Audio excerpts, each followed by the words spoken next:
नमस्कार, news night में आप सभी का स्वागत है। मैं हूं आपके साथ आर्येंद्र। पहलगांव आतंकी हमले के बाद से भारत सरकार और भारतीय सुरक्षा एजेंसियां लगातार एक्शन में नजर आ रही हैं। दिल्ली से लेकर कश्मीर तक हलचल जारी है। सुरक्षा बलों ने बीती रात भी 3 आतंकियों के घरों को जमींदोज कर दिया, तो पूरी घाटी में बड़ा सर्च ऑपरेशन लगातार जारी है। इधर दिल्ली में भी सरकार द्वारा लिए गए फैसलों का असर साफ तौर से दिखाई पड़ रहा है। पाकिस्तानी नागरिक वापस अपने वतन लौटने लगे हैं, तो पाकिस्तान में भी भारतीय फैसलों से घबराहट साफ तौर से देखी जा सकती है। उनके बयानों को लेकर क्या हुआ आज अभी इस मोर्चे पर दिन भर, इस खबर पर करेंगे विस्तार से चर्चा। इसके अलावा भी दिखाएंगे देश दुनिया की हर जरूरी और महत्वपूर्ण खबर। शुरुआत हेडलाइंस के साथ। प्रधानमंत्री ने वीडियो कॉन्फ्रेंसिंग के जरिए 51,000 से अधिक नियुक्त पत्र किए वितरित। युवाओं से नागरिक देवो भव का मंत्र अपनाने का किया आह्वान। कहा, युवा ही राष्ट्र की प्रगति और सफलता की नींव।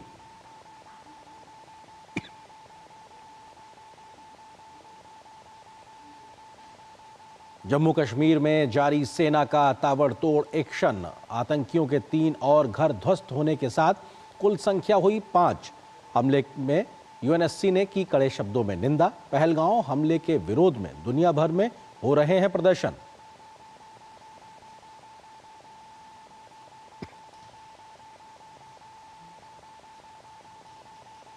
पहलगाम हमले के बाद एक्शन में गुजरात पुलिस 1,000 से ज्यादा बांग्लादेशी घुसपैठियों को किया गया गिरफ्तार।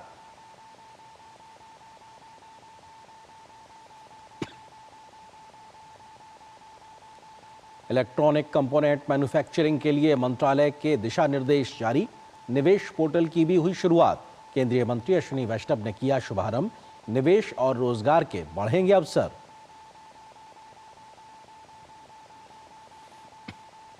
और पोप फ्रांसिस की अंतिम विदाई में दुनिया भर के शीर्ष नेता हुए शामिल।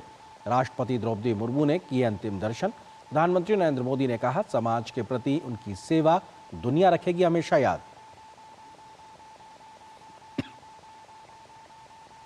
खबरों पर डालते हैं विस्तार से नजर। पहलगांव हमले के बाद से जम्मू कश्मीर में सुरक्षा बल लगातार एक्शन में नजर आ रहे हैं। बीती रात 3 आतंकियों के घरों को सुरक्षा बलों ने विस्फोट से ढहा दिया। अब तक 5 आतंकियों के घरों को जमींदोज किया जा चुका है। उधर नियंत्रण रेखा पर पाकिस्तान की ओर से की जा रही फायरिंग का भारतीय सेना मुंहतोड़ तरीके से जवाब दे रही है। आतंकी और उनके मददगारों को पकड़ने के लिए भी बड़ा सर्च ऑपरेशन चलाया जा रहा है। तो अब तक जम्मू कश्मीर में लगभग 175 लोगों को हिरासत में लेकर कड़े तरीके से उनसे पूछताछ की जा रही है। पहलगाम हमले के बाद सरकार का एक्शन। भारतीय सुरक्षा एजेंसियां सख्त। 5 आतंकियों के घर किए गए ध्वस्त। अब आतंकियों के हौसले होंगे पस्त। 22 अप्रैल को पहलगाम में हुए आतंकी हमले के बाद से जम्मू कश्मीर में सेना और सुरक्षा बल लगातार एक्शन में नजर आ रहे हैं। देश पर आतंकी हमला करने वाले गुनहगारों पर भारतीय सुरक्षा एजेंसियां बहुत ही सख्त नजर आ रही है। शुक्रवार को 2 आतंकियों के घरों को विस्फोट से उड़ा दिया गया था, तो बीती रात भी 3 आतंकियों के घरों को सुरक्षा बलों ने जमींदोज कर दिया। अब तक कुल 5 आतंकियों के घरों को गिराया जा चुका है। इन आतंकियों के पहलगाम हमले में शामिल होने का संदेह है। सुरक्षा बलों ने पुलवामा के मुरान में जैश ए मोहम्मद के एक्टिव आतंकी एहसान उल हक के घर को विस्फोट से उड़ाया। इसी तरह सुरक्षा बलों ने कुलगाम जिले के आतंकवादी जाकिर अहमद गनई का घर ध्वस्त कर दिया है। कुलगाम के मतलहामा में गनई के घर को सेना ने विस्फोट से ध्वस्त कर दिया था। इसके अलावा शोपिया में छोटी पोरा में आतंकवादी शाहिद अहमद कूटे का मकान भी ध्वस्त कर दिया गया। जहां एक और सक्रिय आतंकियों के घरों को जमींदोज किया जा रहा है, तो वहीं आतंकियों को मदद पहुंचाने वालों की भी धरपकड़ की जा रही है। जम्मू कश्मीर पुलिस ने अभी तक 175 संदिग्धों को हिरासत में लेकर पूछताछ की है, ताकि पहलगाम हमले के पीछे का सच बाहर आ सके। पहलगाम हमले के बाद से घबराया हुआ पाकिस्तान नियंत्रण रेखा पर लगातार संघर्ष विराम का उल्लंघन कर रहा है और बीती रात भी पाकिस्तान की ओर से बिना उकसावे के रुक रुक कर फायरिंग होती रही। पाकिस्तान की ओर से इस फायरिंग का भारतीय सेना ने मुंहतोड़ तरीके से जवाब दिया है। मैं शोपियान के चोटीपुरा मोहल्ले में हूँ। चोटीपुरा मोहल्ले का ये मकान शाहिद अहमद कुटे आतंकवादी का है, जो कि जमींदोज हो चुका है। ऐसे ही 2 अन्य मकानों को पुलवामा में और साथ ही साथ कुलगाम में 2 आतंकवादियों के मकानों को जमींदोज कर दिया गया है। इससे पहले ठीक एक दिन पहले त्राल में आसिफ शेख और साथ ही साथ बिजबेहड़ा के गुरी इलाके में एक और आतंकवादी आदिल के मकान को जमींदोज कर दिया गया है। इस बीच सुरक्षा बलों ने सीमाई इलाकों समेत पूरे जम्मू कश्मीर में बड़ा सर्च ऑपरेशन चलाया हुआ है ताकि आतंकियों को घेर कर उनके अंजाम तक पहुंचाया जा सके। विशाल बैरिस्टो और अश्विनी मिश्र के साथ ब्यूरो रिपोर्ट, डीडी न्यूज। तो आतंकी हमले के बाद से भारत ने पाकिस्तानी नागरिकों के वीजा रद्द कर दिए हैं, जिसके बाद से पाकिस्तानी नागरिक तेजी से अपने वतन वापस लौट रहे हैं। इस बीच संयुक्त राष्ट्र संघ ने पहलगांव हमले के कड़े शब्दों में निंदा की है। तो इस हमले के बाद से पाकिस्तान दुनिया भर में घिरता दिखाई पड़ रहा है। दुनिया के तमाम देशों में स्थित पाकिस्तानी एम्बेसी के बाहर भारतीयों ने प्रदर्शन किया। तो दुनिया भर का समर्थन भी भारत को इस पूरे मामले पर मिलता दिखाई पड़ रहा है।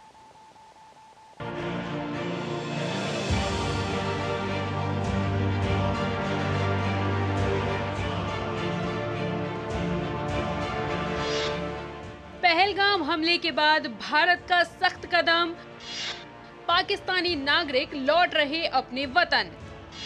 27 अप्रैल तक देश छोड़ने का आदेश, दुनिया भर से है साफ संदेश, आतंकियों को कहीं नहीं मिलेगा स्पेस।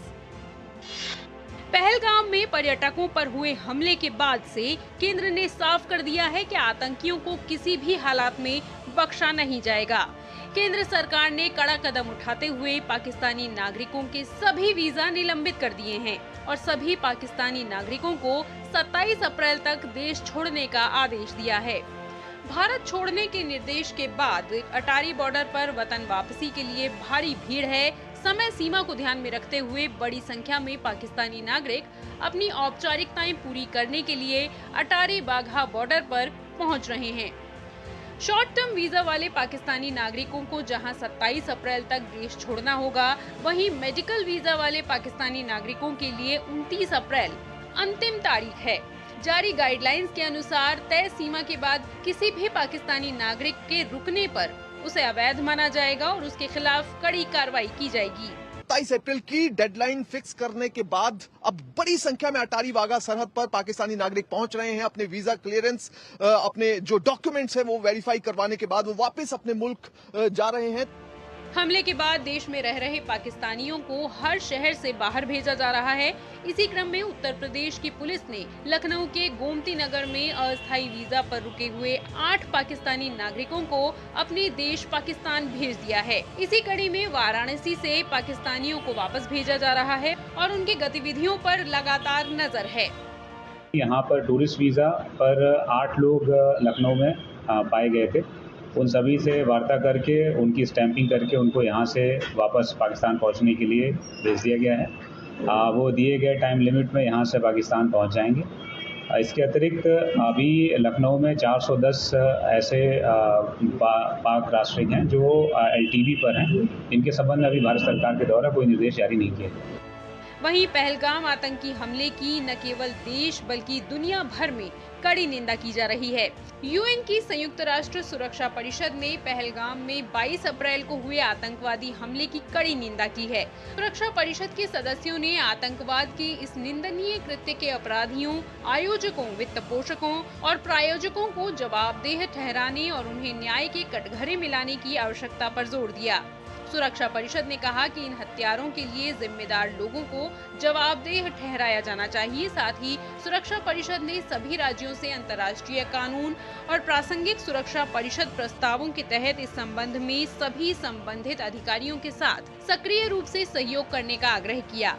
पहलगाम आतंकी हमले को लेकर दुनिया भर में गुस्सा साफ देखा जा रहा है। लंदन में भारतीय समुदाय के लोगों ने हमले की निंदा करते हुए पाकिस्तानी उच्चायोग के बाहर विरोध प्रदर्शन किया। डेनमार्क की राजधानी कोपेनहेगन और ऑस्ट्रेलिया के मेलबर्न में भी बड़ी संख्या में लोगों ने पहुंचकर पाकिस्तान के खिलाफ विरोध प्रदर्शन किया और आतंकी हमले में जान गंवाने वाले नागरिकों को श्रद्धांजलि दी। नेपाल की राजधानी काठमांडू में भी पाकिस्तान उच्चायोग के बाहर बड़ी संख्या में लोगों ने पाकिस्तान के खिलाफ प्रदर्शन किया। पहलगाम के आतंकी हमले के बाद राजनयिक, कूटनीतिक, प्रशासनिक और सुरक्षात्मक तरीके से सख्त कार्रवाई करते हुए केंद्र सरकार ये सुनिश्चित करना चाहती है कि दोषियों को बख्शा न जाए और इस कायराना हमले का मुंहतोड़ जवाब दिया जाए। Bureau report, DD news. Pahalgam में हुए आतंकी हमले के बाद भारत द्वारा लगातार लिए जा रहे एक्शन के बाद अब पाकिस्तान घबराया हुआ नजर आ रहा है। पाकिस्तान के प्रधानमंत्री भी अब शांति का रास्ता अपनाने और निष्पक्ष जांच की बात कर रहे हैं। दूसरी ओर पूरा भारत आतंकवाद के खिलाफ एकजुट है और आतंकियों और उनके आकाओं को कड़ी से कड़ी सजा देने की मांग कर रहे हैं। पहलगांव आतंकी हमले की नाराजगी देश में ही नहीं बल्कि लंदन में भी देखने को मिली। लंदन में रह रहे भारतीयों ने इस आतंकी हमले के खिलाफ पाकिस्तान उच्चायोग के बाहर जमकर विरोध प्रदर्शन किया। हाथों में बैनर पोस्टर थामे लोग बड़ी संख्या में जमा हुए और पहलगांव आतंकवादी हमले की कड़े शब्दों में निंदा की। हम शांतिपूर्वक अपना प्रोटेस्ट कर रहे थे, आंदोलन कर रहे थे, लेकिन उसी बीच पाकिस्तान के डिप्लोमेट्स ने, पाकिस्तान के कर्नल्स ने और पाकिस्तान की आवाम के लोग ने वहां पर हमें इंडियन प्रोटेस्टर्स को भड़काने का काम करा, उकसाने का काम करा। उनके सबके हाथ में चाय के कप थे और सब लोग हमारे ऑनरेबल कैप्टन अभिनव जी के एक प्लैक कार्ड लेके खड़े हुए थे। उसको मौकरी और मजाक बनाया जा रहा था उस चीज का। और जिस तरीके से उनके कर्नल की आप सब लोगों ने एक वीडियो देखी होगी, जो वो सर काटने की एक वीडियो वायरल कर रहे हैं, वो हम सब स्टूडेंट्स की तरफ देख के उन्होंने करा। पाकिस्तान के लोगों ने हमारे सामने हमें प्रोवोक करने के लिए कुछ अपने एक्शंस किए, जिसमें एक पाकिस्तान के डिप्लोमेट ने हमें गर्दन काटने की धमकी देते हुए 2-3 बार उन्होंने हमारी तरफ एक्शन किया। और इस एक्शन से उनकी मेंटेलिटी पता लगती है, उनकी आइडियोलॉजी पता लगती है कि वो ये एक्शन हम बार बार कर रहे थे। जब उन्होंने एक बार किया तो हमने इग्नोर किया, 2 बार 3 बार करने के बाद हमने उन्हें रिकॉर्ड किया और रिकॉर्ड करने के बाद उनकी हमें आइडियोलॉजी पता लगती है कि वो किस तरीके से उस टाइम पे रेडी थे, प्रिपेयर्ड थे हम एक पीसफुल प्रोटेस्ट करें और वो हमारे एक पीसफुल प्रोटेस्ट को खराब करें। उनके पास अभिनंदन जी का एक प्लेकार्ड था, वो प्लेकार्ड दिखा के हमें उकसाने की कोशिश करते थे और जिस सेक्शन में स्टूडेंट्स खड़े थे उस सेक्शन में वो उंगली दिखा के गला काटने की धमकी हमें दी। Thankfully, everybody of us kept our nerves and were quite calm in our approach. और मैं कहूँगा कि this kind of provocation is not really expected from Pakistani officials. Somebody from the embassy coming out and doing this action, especially towards students. They're trying to threaten them in a way so that a mobilization can happen, that the student get provoked and something can happen on the site. But fortunately, nothing happened. तो पहलगांव में हुए आतंकी हमले से सिर्फ भारत में रह रहे भारतीय ही आक्रोशित नहीं बल्कि दुनिया भर में जहां कहीं भी भारतीय लोग हैं वो सब आक्रोशित हैं अपने भारतीयों को खोने को लेकर। और किस प्रकार से आतंक और आतंक के आका इस पूरे घटना को अंजाम दिए, वो एक आक्रोश साफ तौर से दिखाई पड़ रहा है। इसी विषय पर हम आगे चर्चा भी करेंगे, उससे पहले एक छोटे से ब्रेक ले रुकते हैं। सस्ते वाले दाल मसाले स्वाद हुआ बेकार, MDH की हल्दी मिर्ची धनिया करे कमाल। ये रंग दे, ये खुशबू दे, ये तीखा, ये कम पड़े, क्या निराला MDH मसाला। विभाग अनेक, कंप्लेंट बॉक्स 1। किसी भी सरकारी दफ्तर, विभाग या बैंक से जुड़ी शिकायत के लिए pgportal.gov.in पर जाएं, रजिस्टर करें, संबंधित विभाग चुनें, शिकायत दर्ज करें और ट्रैकिंग आईडी नोट करें। SMS या ईमेल पर एक्नॉलेजमेंट पाएं और शिकायत का जवाब सीधे मंत्रालय से प्राप्त करें। अब तक 1 करोड़ 12 लाख से अधिक भारतीयों ने भरोसा जताया। CP ग्राम्स, आपकी हर शिकायत का हल। अभी शिकायत दर्ज करें pgportal.gov.in। जो लक्ष्य चुना था समझ आने लगा है। GLA यूनिवर्सिटी, उच्च लक्ष्य की निश्चित प्राप्ति। मेरी पसंद, मेरी पसंद, मेरी पसंद, मेरी पसंद, हमारी पसंद, हम सबकी पसंद। मजबूत देश का मजबूत सरिया हो गया स्टील। असली लड़के वाली, ये तो बड़ी समझदार, बड़ी होशियार। नई टेस्ट का असली टेस्ट MDH, जिन जगह लिखते हैं। और ब्रेक के बाद आपका एक बार फिर से स्वागत है न्यूज़ नाइट में। ब्रेक पर जाने से पहले हम जिक्र कर रहे थे पहलगाम हमले के बाद से किस तरीके से लगातार एक्शन जारी है दिल्ली से लेकर कश्मीर तक और उसका असर सीमा पार दिखाई पड़ रहा है। इसी खबर पे हम करेंगे अब चर्चा। इससे जुड़ा है आज का हमारा विशेष एक्शन में मोदी सरकार आतंक पर कड़ा प्रहार, क्योंकि लगातार कड़ा प्रहार को लेकर फैसले लिए गए हैं और उसका असर दिखाई पड़ रहा है। इस विषय पे बात करने के लिए बहुत ही खास मेहमानों का पैनल मेरे साथ इस वक्त मौजूद है। उनका परिचय आपसे कराते हैं। अशोक सज्जनहार जी हैं, पूर्व वरिष्ठ राजनयिक हैं, और lieutenant general retired Sanjay Kulkarni, पूर्व डीजी इन्फेंट्री। इसके अलावा वरिष्ठ पत्रकार शेखर अय्यर जी हैं। आप तीनों का बहुत बहुत स्वागत है। मिस्टर सज्जनहार, शुरुआत आपसे, क्योंकि भारत ने अभी जो बड़े कदम उठाए हैं उसमें डिप्लोमेटिक स्ट्राइक साफ तौर से दिखाई पड़ रहा है। आपने देखा था सीसीएस की बैठक के बाद वो फैसले लिए गए, उसका असर या कहा जाए उसका एक रिएक्शन अलग अलग तरीके से वॉइसेस में सुनाई और दिखाई भी पड़ रहा है। आपको लगता है ये बहुत सही तरीके से लिए गए शुरुआती कदम है? मिस्टर सज्जनहार जी, बहुत धन्यवाद मुझे आमंत्रित करने के लिए। आप बिल्कुल ठीक कह रहे हैं। देखिए, ये इससे बिल्कुल ऐसा ही प्रतीत होता है, ये कोई नी जर्क रिएक्शन नहीं था। ये ऐसा नहीं था जो वहां पर ये हादसा हुआ हो और एकदम हबड़ा तबड़ी में उन्होंने भारत सरकार ने कुछ ऐसे किया हो। करीब 2.5-3 घंटे की सबसे उच्च स्तर की मुलाकात के बाद, बैठक के बाद, जिसको चेयर किया था प्रधानमंत्री मोदी ने, और सभी जो वरिष्ठ नेता थे और जो भी हमारे आर्मी चीफ थे, नेवी चीफ थे वगैरह, सभी उसमें सम्मिलित थे। आईबी, इंटरनल सिक्योरिटी के सभी लोग सम्मिलित थे और उन सब ने इसके बारे में सब सोच विचार करके ये फैसले लिए हैं। देखिए, सबसे महत्वपूर्ण फैसला तो मैं इसमें अरविंद जी ये कहूंगा जी, जो ये इंडस वाटर्स ट्रीटी के को अबेयंस में रखने का जो है, सस्पेंड करने का है, जो उसको एक दरकिनार करने का है, वो मेरे विचार से सबसे ज्यादा महत्वपूर्ण है। आप देखिए, ये सोचकर देखिएगा 1960 में ये संधि इसके ऊपर दस्तखत किए गए थे। उसके बाद कितनी युद्ध हुए हैं दोनों देश के बीच में। 65 में हुआ, 71 में हुआ, 98 में हुआ, 2008 में हुआ, वहां पर जो 26/11 का हमला किया गया, और उसके बाद फिर उरी में और पुलवामा में और पठानकोट में कितने हुए, परंतु इंडस वाटर्स ट्रीटी के ऊपर कोई आंच नहीं आई।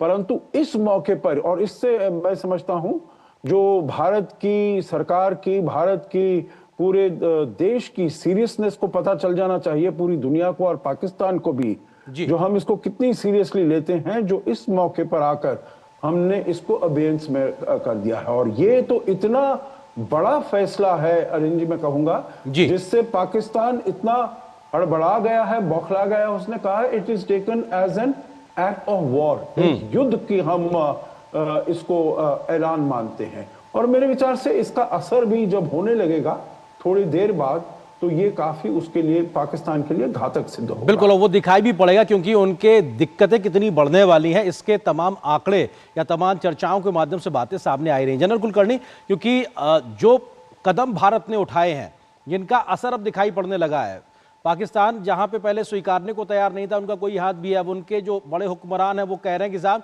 निष्पक्ष जांच के लिए भी हम तैयार हैं, यानी वो टोन डाउन होती दिखाई पड़ रही है। भारत के लिए वो फैसलों का असर किस तरीके से जमीन पे असर दिखा रहा है वो साफ तौर से दिखाई पड़ रहा है। जनरल कुलकर्णी बिल्कुल, कोई शक नहीं कि साफ तौर पर दिखाई पड़ रहा है। बौखलाहट नजर आ रही है, घबराहट नजर आ रही है। जिस प्रकार से उनके रक्षा मंत्री खुद कह रहे हैं कि पिछले 30 साल से लगातार पाकिस्तान में है आतंक का सहारा दिया है, चाहे वो अमेरिका के कहने पर दिया हो, लेकिन आतंक का सहारा दिया है जिसके लिए वो शर्मिंदा है। अगर उस तरह का रक्षा मंत्री बयान करता है कि हमें शर्मिंदगी है, और आज ये नौबत इसलिए आई है कि पाकिस्तान 30 साल से लगातार आतंक का सहारा देता है। उनके जो फॉरेन मिनिस्टर हैं वो खुद कह रहे हैं कि ये फ्रीडम फाइटर है। तो आप समझ सकते हैं कि किस तरह के बयानबाजी हो रहा है, किस तरीके से क्या पाकिस्तान जो है आज की मैं कहूँगा टाइम पे ऐसे तादाद पे खड़ा है जहां पे उनके जो चीफ है वो एक है तो आसिफ मुनी व हाफिज मुनी के माफिक बात कर रहे हैं। सबको मालूम है कि भारत का और पाकिस्तान का बंटवारा 2 नेशन थ्योरी के कारण हुआ, उसके बाद तो 3 नेशन बन गए। लेकिन पाकिस्तान जो है अब क्योंकि इकोनॉमिकली बिल्कुल ही उसकी बुरी हालत है, आर्थिक स्थिति, बलूचिस्तान में उसका बुरा हाल है, वहां पर लगातार फौज का प्रेजेंस जो है वो नहीं हो रहा है। खैबर पख्तूनवा में बुरा हाल है। फजलुर रहमान पार्लियामेंट में खड़ा होकर के कह रहा है कि बलूचिस्तान के अंदर पाकिस्तान के झंडे कई प्रोविंसेस में नहीं लहरा रहे हैं। ये क्या दर्शाता है? तो वो उनको लगता है, और उन्हें सबसे बड़ी बात जो खा रही है कि कश्मीर के अंदर ऐसे कैसे हो गया। इतने सालों से वो पैसा लगा रहे हैं, इतने सालों से भड़काने की कोशिश कर रहे हैं, वहां पर तो अब धीरे धीरे करके जो उनको लग रहा था समर्थन है, वो समर्थन अब खत्म हो गया। OGW है, इसमें कोई शक नहीं है, पर उनकी तादाद धीरे धीरे कम हो रही है। और जो कश्मीरी आवाम है वो जिस प्रकार से टूरिज्म हो रहा है, जिस प्रकार से डेवलपमेंट हो रहा है, जिस प्रकार से वो बाहर आ रहे हैं, वो देख करके खुश है और वो पाकिस्तान को भाता नहीं है। यही कारण है कि पाकिस्तान के जो फौज है, जो हमेशा 1947 से लेकर के आज तक किसी न किसी बहाने, चाहे डायरेक्ट रूल या फिर इनडायरेक्ट रिमोट में रही है सरकार में, और आज जब उसको लगता है कि पाकिस्तान में कोर कमांडर का घर जला दिया, कभी कोई सोच सकता है कि कोर कमांडर का घर जला दे? तो इसका मतलब पाकिस्तान के अंदर भी पाकिस्तान की फौज के बरखिलाफ आवाज उठी है, आसिफ मुनीर के बरखिलाफ आवाज उठ रही है। तो वो इस तरह के कदम उठा रहे हैं सोच करके कि भारत के अंदर इस तरह के कदम उठाएंगे और हिंदू मुसलमानों के बीच में एक फूट पैदा करेंगे। वो शक बिल्कुल, लेकिन वो गलत फहमी है उनकी। जी बिल्कुल गलत फहमी है कि इस प्रकार से भारत की सोच को कहीं पे धक्का पहुंचा सकते हैं। शेखर अय्यर जी हमारे साथ जुड़े। शेखर जी, क्योंकि सवाल यही है, 370 हटाने से पहले और 370 हटाने के बाद के इन लगभग 5 वर्षों में एक नया कश्मीर दिखाई पड़ा है।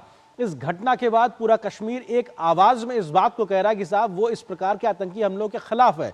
वहीं से पुरजोर आवाज इस प्रकार के जो आतंकी हैं उनके खिलाफ उठती दिखाई पड़ रही है। आपको लगता है कि कम से कम जो पूरा प्रयास किए गए 5-6 वर्षों में, उसका ही असर है कि नए कश्मीर में एक नई सोच पैदा हुई है और जो हमारे पूरे देश की एकता के लिए बड़ा जरूरी एक संदेश भी दे रही है?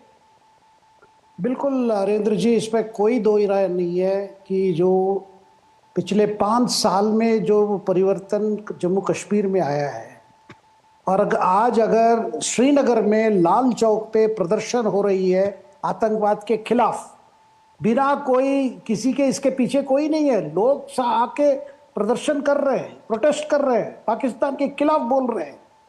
आप सोच लीजिए ये जो घटना वहाँ घटी है, जिसकी वजह से जो आर्थिक स्थिति जो कश्मीर में सुधार हो रही थी, लोगों के जीवन में एक नया एवेन्यू आ रहा था, छोटे मोटे दुकानदार, कोई होटल चला रहा है, कोई चाय पिला रहा है, कोई हाउस बोट का है, ये सबके पेट में इन्होंने लात मार दी एक घटना से। जी तो ये सारे चीजें आप देख रहे हैं, इसका वही कारण है कि भाई फिर वहां किसी तरह चीजों को बिगाड़ दो।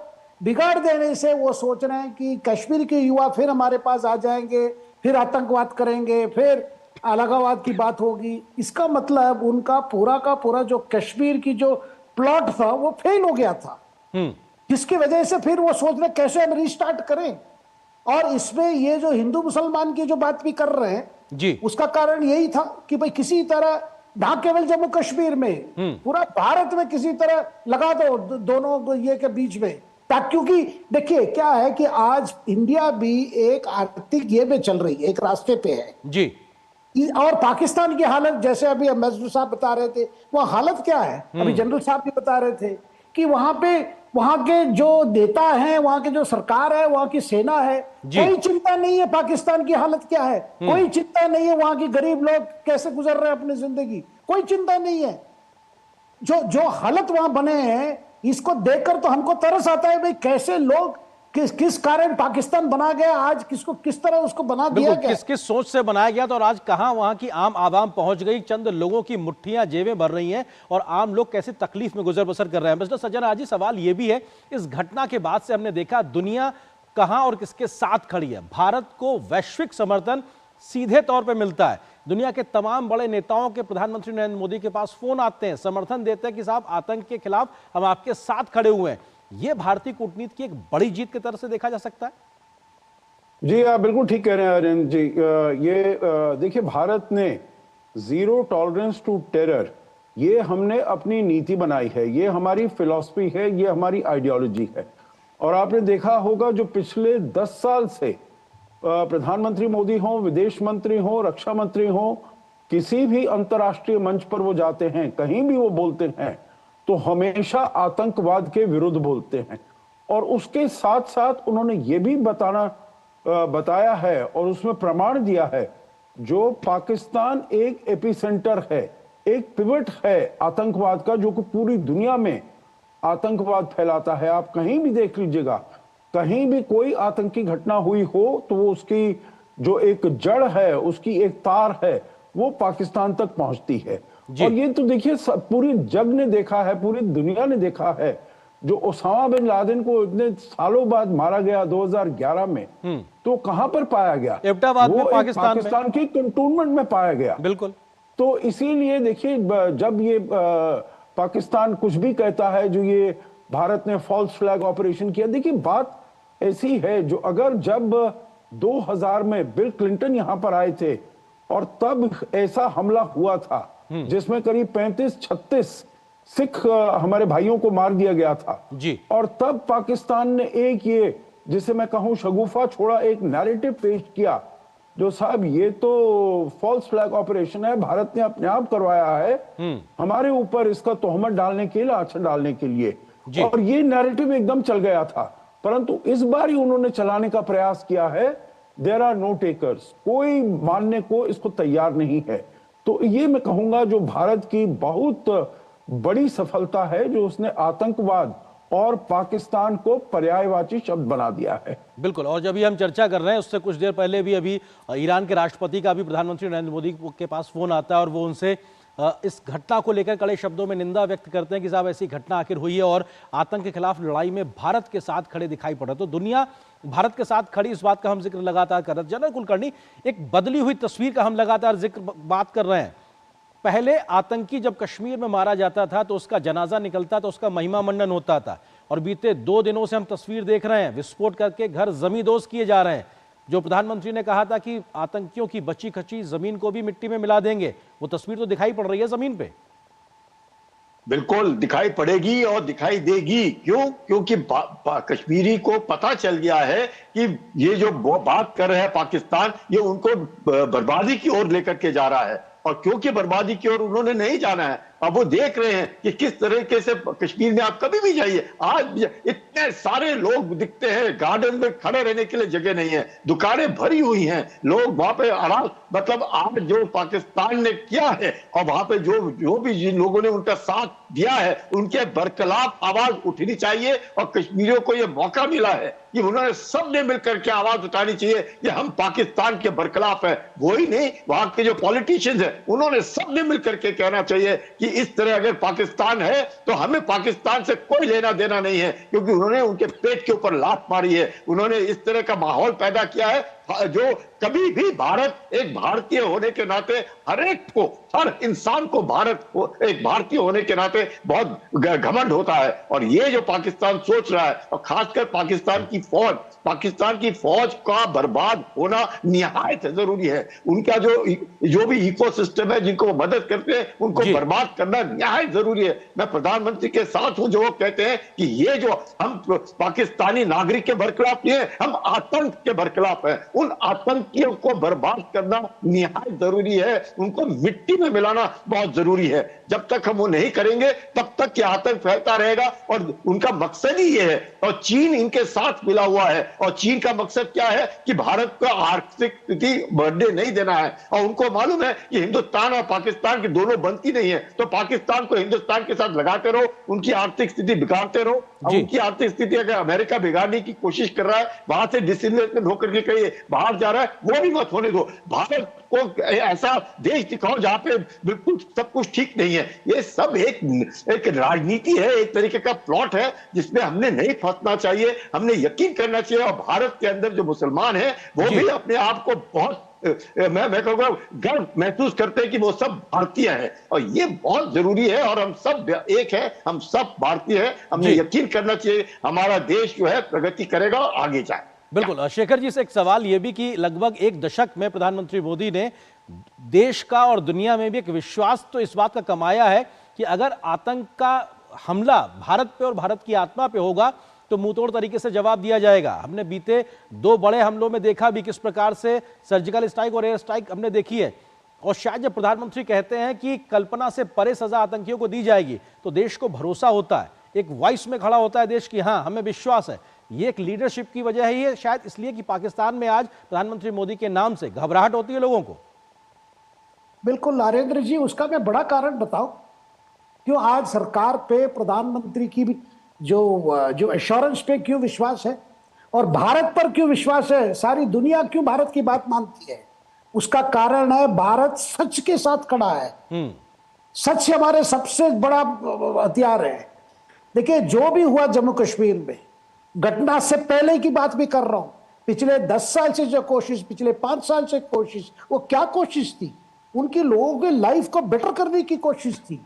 उनकी वहां पे उनको जो नौजवान हैं जो भड़क रहे थे, पिछले कितने सालों से भड़क रहे, दर्शकों से भड़क रहे, वो किसी तरह जम्मू कश्मीर को एक पाथ ऑफ प्रोग्रेस पे लाने की जो बड़ी सिंसियरली काम हुई है नरेंद्र जी, इसमें आप देखेंगे सरकार की तरफ से, प्रधानमंत्री की तरफ से, ये कोई चुनाव जीतने वाली बात नहीं है। देखिए जम्मू कश्मीर मसला कितने सालों से चला आ रहा है, उसको सॉल्व करके लोगों को मेन स्ट्रीम में लाके वहां के जो यंग जम्मू कश्मीर के जो यंग यूथ है उनकी फ्यूचर को ये सिक्योर करने के लिए सरकार ने बहुत कदम लिया है और कदम लिया जा रहा है जी, बहुत कदम लिया जा रहा है। अब जब सच सरकार के साथ है, सच अगर प्रधानमंत्री के साथ है, दुनिया क्यों नहीं मानेगी? प्रेसिडेंट ट्रंप हो, यूके के पीएम हो, फ्रांस के प्रेसिडेंट हो जी, और सऊदी के मोनार्क हो, कोई क्यों आपकी बात क्यों मान रहे हैं? वो देख रहे हैं कि क्या हो रहा है और भारत की भूमिका क्या है आज विश्व में, वो भी देख रहे हैं। हम सच के साथ हैं तो शायद इसीलिए दुनिया हमारे साथ खड़ी नजर आ रही है। वक्त लगभग खत्म हो रहा है। जनरल कुलकर्णी, एक छोटा सा फाइनल कमेंट आपसे। भारत एक बार फिर से सरप्राइज एक तरीके से देगा और वो ये दिखा देगा कि हाँ हमारे पास बहुत विकल्प मौजूद हैं, देश उसका इंतजार कर रहा है। जनरल कुलकर्णी, बिल्कुल विकल्प हैं और विकल्प का इस्तेमाल करेगा भारत। मिलिटरीली, इकोनॉमिकली, डिप्लोमेटिकली बिल्कुल इस्तेमाल करेगा, यकीन करेगा। ये पाकिस्तान में जो एक जो तत्व है जो हिंदुस्तान के बरखिलाफ काम कर रहा है, जो आतंक फैला रहा है, उसका खात्मा होगा। भारतीय उसको देखेगा, ऐसा खात्मा होगा कि पाकिस्तान उसके कभी भी इस तरह की जो लीडरशिप है पाकिस्तान में कभी खड़ी नहीं होगी। ये मेरा पूरा विश्वास है। एमएस सज्जनहार, एक सरप्राइज एलिमेंट अभी बड़ा बाकी है, एक विश्वास पैदा होता है, विकल्प दिखाई पड़ रहा है। संक्षेप में जी, आप बिल्कुल ठीक कह रहे हैं अरुण जी। देखिए जब प्रधानमंत्री मोदी उसके अगले दिन ये कहते हैं, जो उनका ऐसा हर्ष होगा जो अकल्पनीय होगा, उन्होंने इसके बारे में विचार भी नहीं रखा होगा। तो जैसे आप बात कर रहे थे, शेखर जी बता रहे थे और जनरल कुलकर्णी बता रहे थे, पूरी भारत को और पूरी दुनिया को प्रधानमंत्री की कथनी में विश्वास है। तो जो वो कहते हैं उसके ऊपर तो यही लोग सोच रहे हैं जो कब होने वाला है, परंतु मेरे विचार से ये हमारी सरकार के ऊपर छोड़ना चाहिए। कोई ऐसा प्रेशर नहीं बनाना चाहिए जो आपको आज ही करना है, कल ही करना है, क्योंकि ये उनको अपने आप देखना होगा। हमारी जो सेना के और जो डिफेंस सर्विसेज के लोग हैं वो ये सोचकर और उसके बाद पॉलिटिकल उनको गाइडेंस, पॉलिटिकल अप्रूवल दिया जाएगा जो क्या करना है, कैसे करना है। परंतु ये होगा, जरूर होगा और मेरे विचार से सूनर रादर देन लेटर हमको इसका नतीजा देखने को मिलेगा। बिल्कुल, देश को भी विश्वास है अपने सरकार पे और लीडरशिप पे कि हम माकूल जवाब वक्त रहते देंगे। बहुत बहुत शुक्रिया आप तीनों मेहमानों का हमारे साथ जुड़ने के लिए, इस विषय पे विस्तार से बात करने के लिए बहुत बहुत शुक्रिया। और यहाँ पर एक छोटे से ब्रेक के लिए रुकते हैं। ब्रेक के उस पार जब वापस आएंगे तो कुछ और महत्वपूर्ण खबरों से आपको रूबरू कराएंगे। अब आया असली स्वाद, अब आया स्वाद। जब स्वाद के बड़े हो लाले तो MDH का चंकी चाट मसाला डालें। MDH का चंकी चाट मसाला। MDH।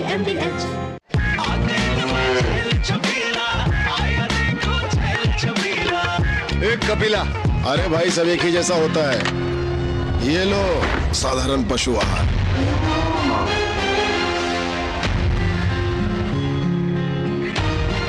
इस देश की हर माँ, बच्चे, बूढ़े, जवान, खिलाड़ी, डॉक्टर, इंजीनियर, सबको गाय भैंस की दूध की शक्ति पर भरोसा है। पर जब इन पशुओं को कपिला पशु आहार मिलेगा तभी तो दूध सिर्फ ज्यादा ही नहीं, शक्ति से भरपूर भी होगा। और ये सच जानते हुए चंद पैसों के लिए तुम देश का भरोसा तोड़ दो। कपिला पशु आहार, देश का नंबर 1 पशु आहार। जब धरती चीर कर निकलता है लोहे का पत्थर और मिलता है मोंगिया के जोश से, फिर तपता है, पिघलता है और बनता है फौलाद।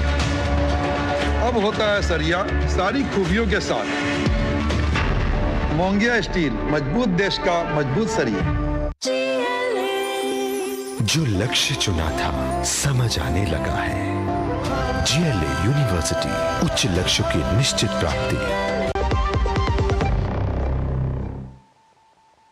और देश के युवाओं को नए अवसर प्रदान करने के लिहाज से आज का दिन बेहद खास रहा। प्रधानमंत्री नरेंद्र मोदी ने आज देश के 51,000 से ज्यादा युवाओं को नियुक्ति पत्र सौंपे हैं। 15वें रोजगार मेले के तहत आज प्रधानमंत्री मोदी ने करीब 50 जगहों के युवाओं को नियुक्ति पत्र सौंपे। 2022 में शुरू हुआ रोजगार मेले से अब तक लगभग 10 लाख से ज्यादा युवाओं को नौकरियां मिल चुकी हैं। पीएम मोदी ने नौकरी पाए युवाओं को आज देश के आम नागरिकों के लिए काम करने की अपील की है।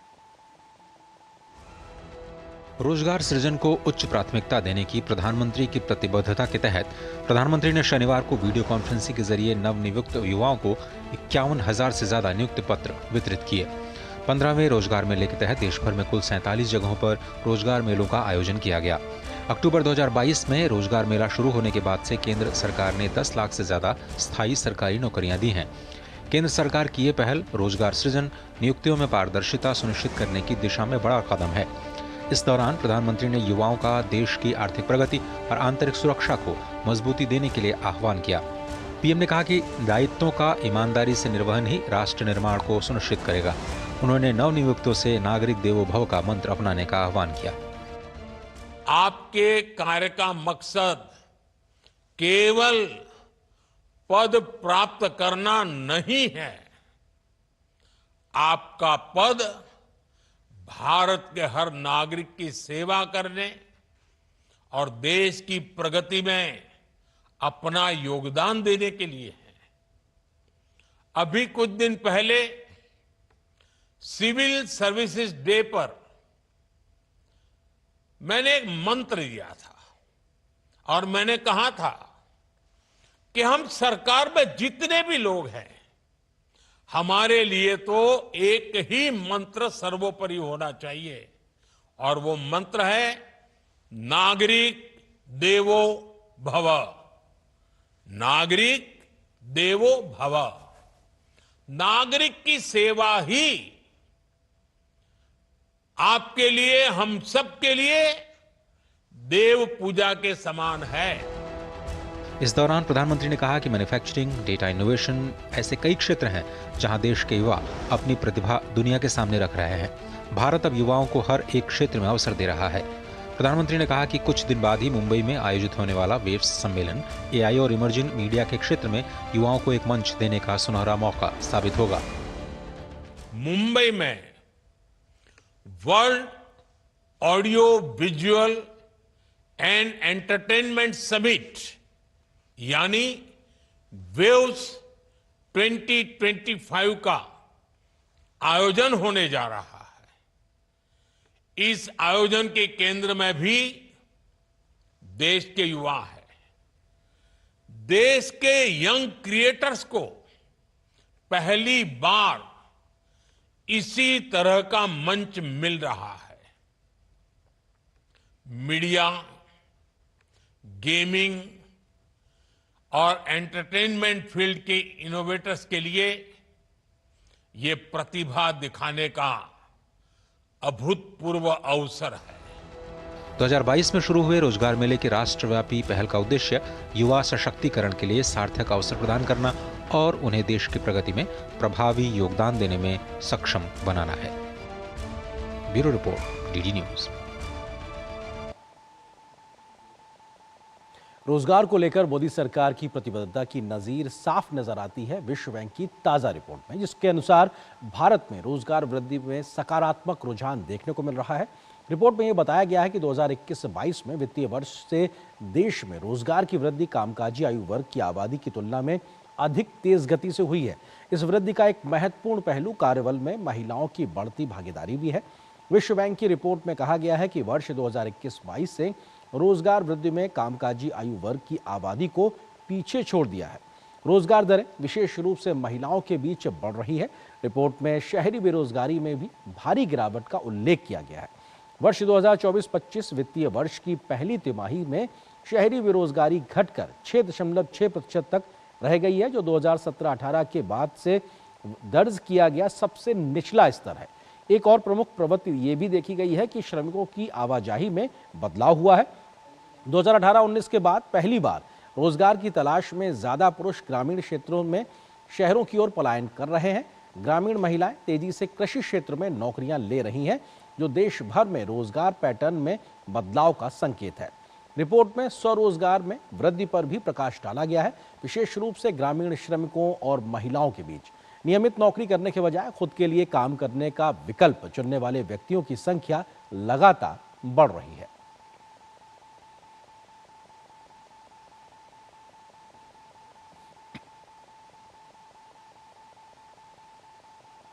और यहां पर एक छोटे से ब्रेक के लिए रुकते हैं, बहुत जल्द हाजिर होते हैं। सस्ते वाले दाल मसाले स्वाद हुआ बेकार, MDH की हल्दी मिर्ची धनिया करे कमाल। ये रंग दे, ये खुशबू दे, ये तीखा, ये कम पड़े, क्या निराला MDH मसाला। विभाग अनेक, कंप्लेंट बॉक्स 1। किसी भी सरकारी दफ्तर, विभाग या बैंक से जुड़ी शिकायत के लिए pgportal.gov.in पर जाएं, रजिस्टर करें, संबंधित विभाग चुनें, शिकायत दर्ज करें और ट्रैकिंग ID नोट करें। SMS या ईमेल पर एक्नॉलेजमेंट पाएं और शिकायत का जवाब सीधे मंत्रालय से प्राप्त करें। अब तक 1 करोड़ 12 लाख से अधिक भारतीयों ने भरोसा जताया। CP ग्राम्स, आपकी हर शिकायत का हल।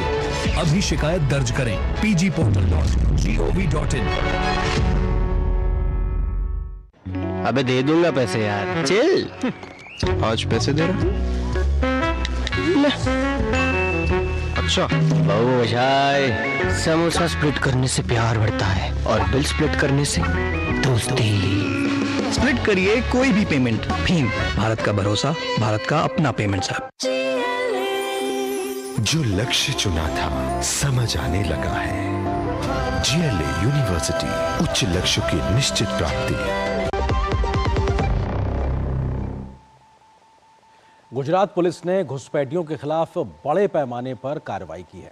गुजरात के अहमदाबाद में 890 गैर कानूनी तरीके से रह रहे बांग्लादेशियों को हिरासत में लिया गया है, तो वहीं गुजरात के ही सूरत में 150 से अधिक अवैध बांग्लादेशियों को हिरासत में लिया गया है। अहमदाबाद और सूरत पुलिस की SOG और क्राइम ब्रांच टीमों ने अलग अलग इलाकों से अवैध बांग्लादेशियों को हिरासत में लिया। अहमदाबाद क्राइम ब्रांच को चंडोला क्षेत्र में बड़ी संख्या में बांग्लादेशी नागरिकों के होने की सूचना मिली थी, जिसके आधार पर यह कार्रवाई की गई है। हिरासत में लिए गए घुसपैठियों के पास से फर्जी आधार कार्ड और अन्य पहचान पत्र भी बरामद किए गए हैं। इनके खिलाफ पूछताछ जारी है और जांच पूरी होने के बाद इन्हें डिपोर्ट किया जाएगा।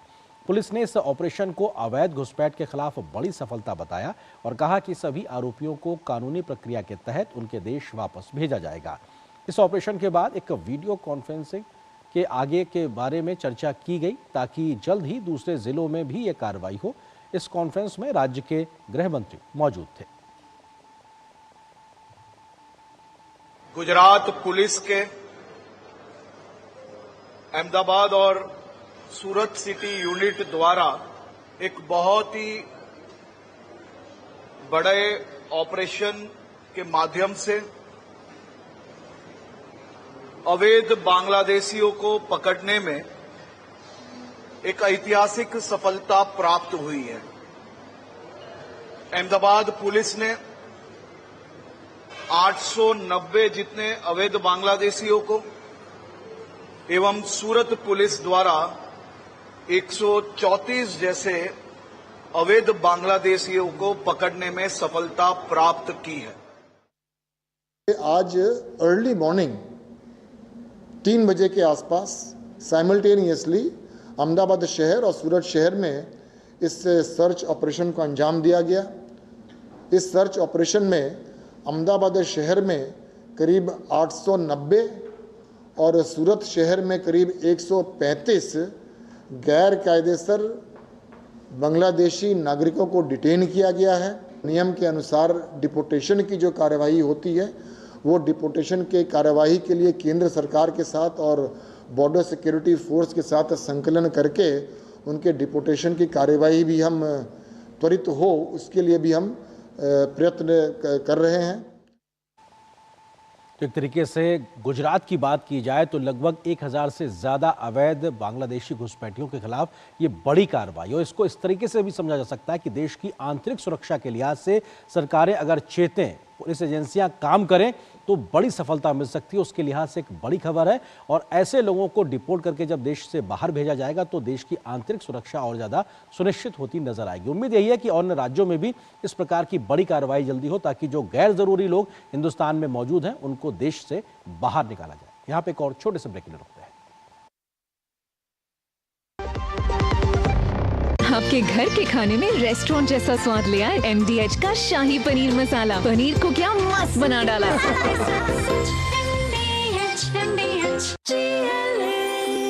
जो लक्ष्य चुना था समझ आने लगा है। GLA यूनिवर्सिटी, उच्च लक्ष्य की निश्चित प्राप्ति।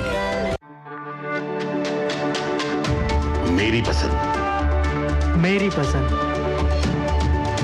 मेरी पसंद, मेरी पसंद, हमारी पसंद, हम सबकी पसंद। मजबूत देश का मजबूत सरिया होंगे स्टील। कम ब्याज पे लोन चाहिए, वो भी ऐप से। वाह, अनजान ऐप से बचें। RBI कहता है जानकार बनिए, सतर्क रहिए। शादी का किचन महके जहाँ, गोल्डी किचन किंग मसाले हो वहाँ। गोल्डी लाई है फ्रेश लॉक टेक्नोलॉजी, जो रखे मसालों को हर समय फ्रेश। पोप फ्रांसिस का अंतिम संस्कार आज वेटिकन सिटी में हुआ। दुनिया भर से आए लाखों श्रद्धालुओं और कई वैश्विक नेताओं ने सेंट पीटर स्क्वायर में उन्हें अंतिम विदाई दी। भारत की ओर से राष्ट्रपति द्रौपदी मुर्मू भी इस मौके पर मौजूद रहे। वेटिकन सिटी के सेंट पीटर स्क्वायर में दुनिया भर से आए लाखों लोग, वैश्विक नेता और कई कार्डिनल्स पोप फ्रांसिस के अंतिम संस्कार में शामिल हुए। पोप फ्रांसिस का 21 अप्रैल को निधन हो गया था।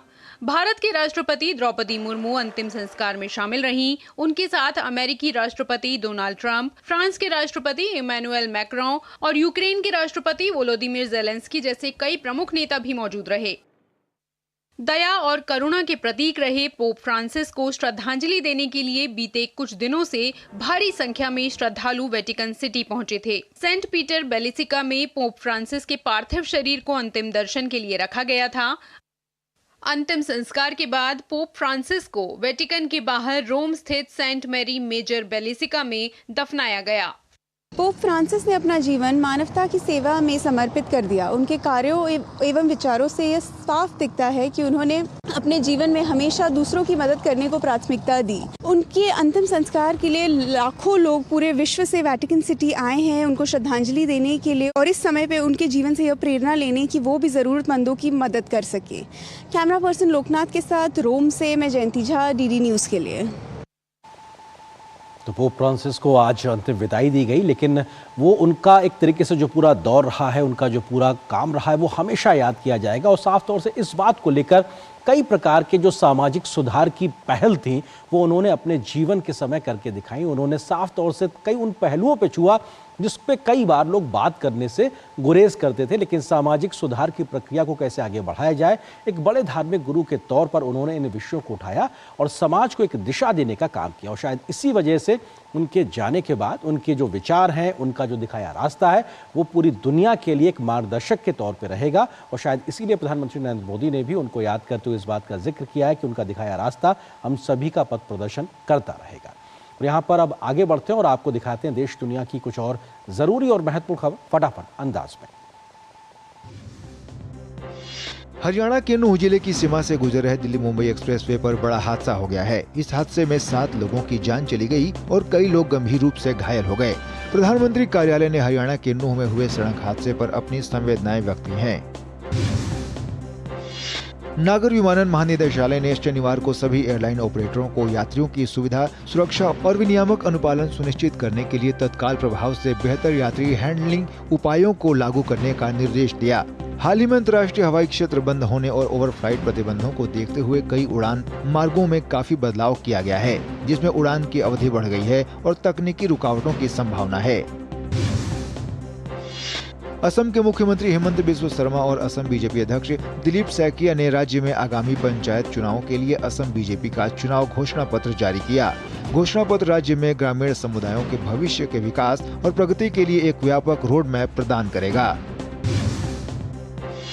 छत्तीसगढ़ के सीएम विष्णुदेव साय ने नक्सलियों की वार्ता की अपील पर कहा कि जब से राज्य में भाजपा की सरकार बनी तब से नक्सली लगातार मुख्य धारा से जुड़े हुए हैं। मुख्यमंत्री ने कहा कि जो नक्सली आत्मसमर्पण कर रहे हैं उन्हें लगातार सरकार से मदद मिल रही है और अगर नक्सलियों को गोली की भाषा समझ में आएगी तो उस दिशा में भी ऑपरेशन जारी रहेगा।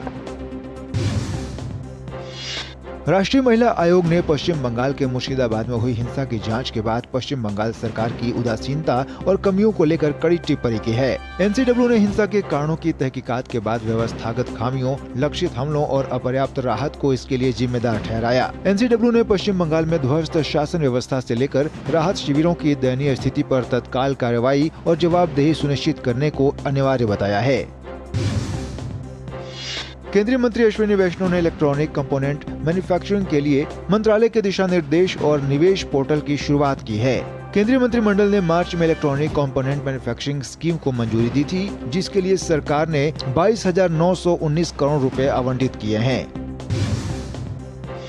इस वर्ष पवित्र कैलाश मानसरोवर यात्रा जून से अगस्त 2025 तक चलेगी। इस बार 5 बैच उत्तराखंड राज्य से लिपुलेख दर्रे को पार करते हुए और 10 बैच सिक्किम राज्य से नाथुला दर्रे को पार करते हुए यात्रा करेंगे। प्रत्येक जत्थे में 50 यात्री होंगे। यात्रा के लिए पंजीकरण कराने के लिए kmy.gov.in वेबसाइट खोल दी गई है।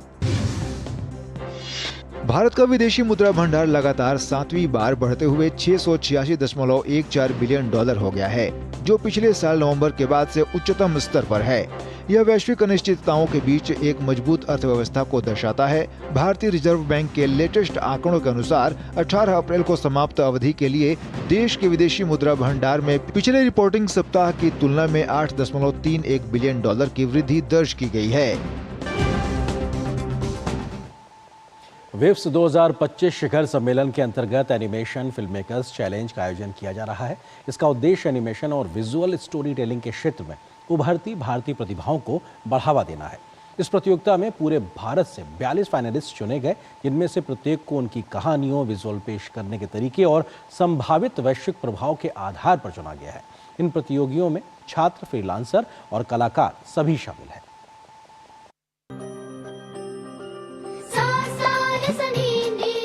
एनिमेशन फिल्म मेकर्स चैलेंज देश के एनिमेटरों को बढ़ावा देने के लिए एक मंच के रूप में कार्य करता है, जिससे उन्हें वैश्विक स्तर पर सफल होने के लिए आवश्यक उपकरण और एक्सपोजर मिलने में सहायता मिली।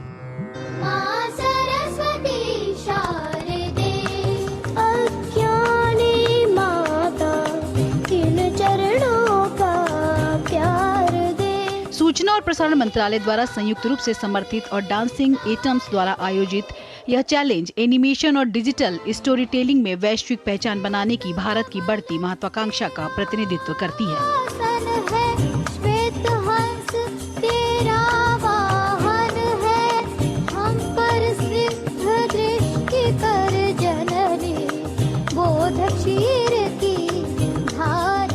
चैलेंज यही है कि थोड़ा सा स्ट्रक्चर सिखाया जाए एजुकेशन में ही। बचपन से ही अगर हम बच्चों को सिखा देते हैं कि एक कहानी का स्ट्रक्चर कैसे लिखना है।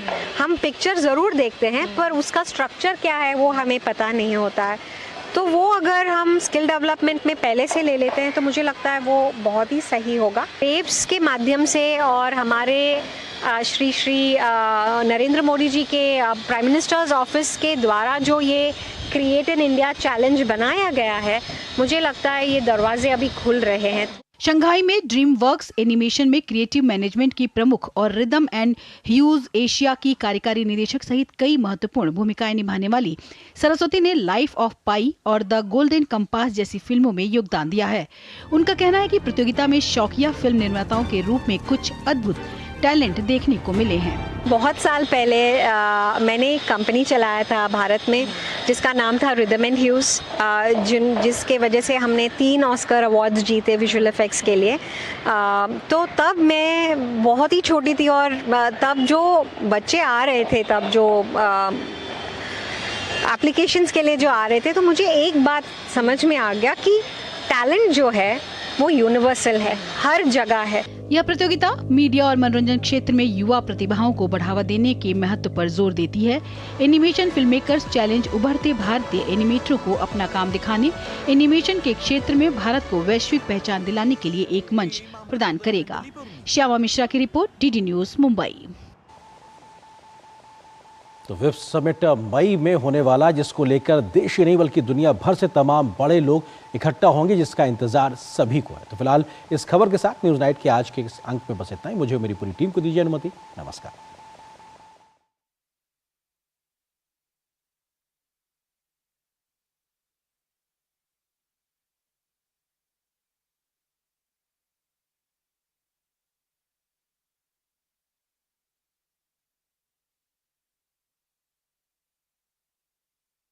Bharat welcomes the world to a new era of creativity. Waves, the World Audiovisual and Entertainment Summit, connecting creators through Creatosphere, WaveX and Waves Bazaar, where stories, ideas and content go global. Connecting countries through global media dialogue and the Bharat Pavilion, shaping narratives and partnerships. Culturals, cinema, gaming, Waves fuels the next wave of entertainment. Connecting creators, connecting countries. Waves 2025. मन की बात है जन जन की, संघर्षों के कुछ किस्से, कहानी कुछ सफलताओं की, अनकही विरासत की, उम्मीदें नए भारत की। महीने के आखिरी रविवार का रहता है इंतजार। ब्रह्मपुत्र के घाट से हिमालय के विस्तार तक होती है मन की बात प्रधानमंत्री के साथ। तो सुनिए इस महीने 27 अप्रैल सुबह 11 बजे मन की बात आकाशवाणी और दूरदर्शन के सभी चैनलों पर और प्रसार भारती के OTT प्लेटफॉर्म वेव्स पर सजीव प्रसारण लाइव स्ट्रीमिंग के माध्यम से। इसके अतिरिक्त आकाशवाणी और दूरदर्शन के YouTube चैनल और प्रसार भारती के ऐप न्यूज ऑन एयर पर सजीव प्रसारण लाइव स्ट्रीमिंग के माध्यम से। तो याद रखें, रविवार 27 अप्रैल सुबह 11 बजे